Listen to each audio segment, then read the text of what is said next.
Welcome to the Academy, a series focused on the basics of Star Wars: The Old Republic.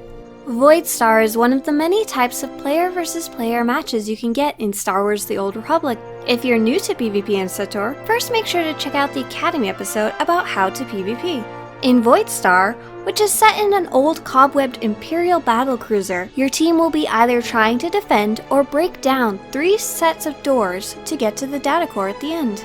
There's a door on either side of the map, divided by a fence. If you're defending, it's vital for you to watch out for both doors. Teams usually heavily defend one door that's being attacked and leave 1 or 2 defenders on the other door. If you're defending a door and see someone planting a bomb, attack them immediately to interrupt them. Keep in mind, dots, or damage over time abilities, will not interrupt the bomb planter.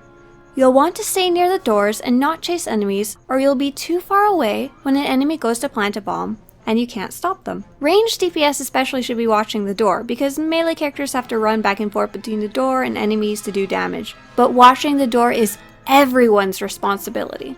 If you're defending a lonely door, make sure to type in chat the second you see a red name heading your way. Conversely, if you're fighting heavily on the other side, watch chat to see if your teammates need help on the other side.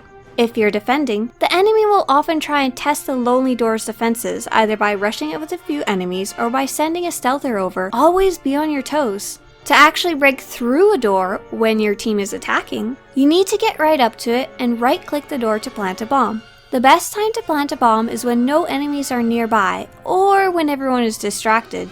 Don't waste time planting a bomb if you keep getting interrupted. If there's a big battle going on and your team is defending, make sure to always keep one eye on the door and be ready to interrupt anyone trying to take it.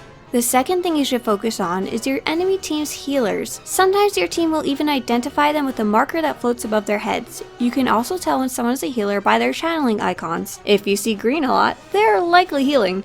When the healers are out of the way, it's a lot easier to cut down the rest of the enemy team. If there's a big battle and your team is attacking, you also want to focus on the enemy team's healers for the exact same reason.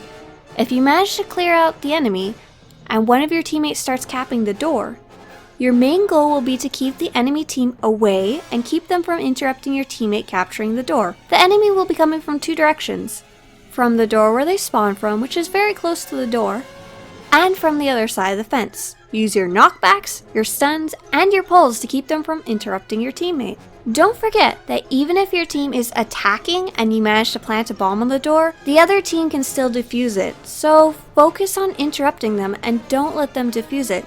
Dropping down a large AoE attack on the door constantly until it explodes is the best way to keep it safe. Just remember, damage over time abilities won't work. And of course, if you're defending and the enemy team has placed a bomb on the door, you can try defusing it by getting really close to it and right-clicking on the bomb, but it's often a waste of time because the enemy is usually spamming the door with AoE attacks. Once a team gets through the first set of doors, there's a room with bridges.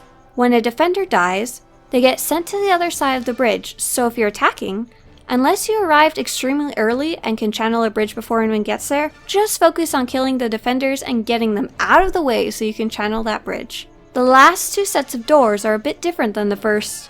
There's no wall between them, so both teams can easily switch between the 2 doors. If you're not sure what to do in Voidstar, first figure out whether your team is attacking or defending the doors. If you're defending, make sure each door has at least 1 teammate watching it. Then head to the one that's being attacked and watch chat to see if the other side needs help. Always keep your eye on the door, don't run too far from it, and if you see an enemy healer, kill them first. If your team is attacking, just head to the door that has the most number of teammates attacking it and start killing the enemy team. Just like any group battle, focus on wiping out the healers first. If your team starts capturing the door, focus on keeping the defending team away with stuns and knockbacks. Because of the proximity of the 2 doors, Voidstar is one of the war zones where killing the enemy team efficiently is equally important to having good tactics. But matches are often won or lost through communication and making sure your team responds when door defenders need help. On the next episode of the Academy, we'll be talking about Civil War, a war zone where the defense points are a lot farther apart than in Voidstar. If you want to show your support for this series, or to get notified when the next episode of the Academy comes out, subscribe to this channel.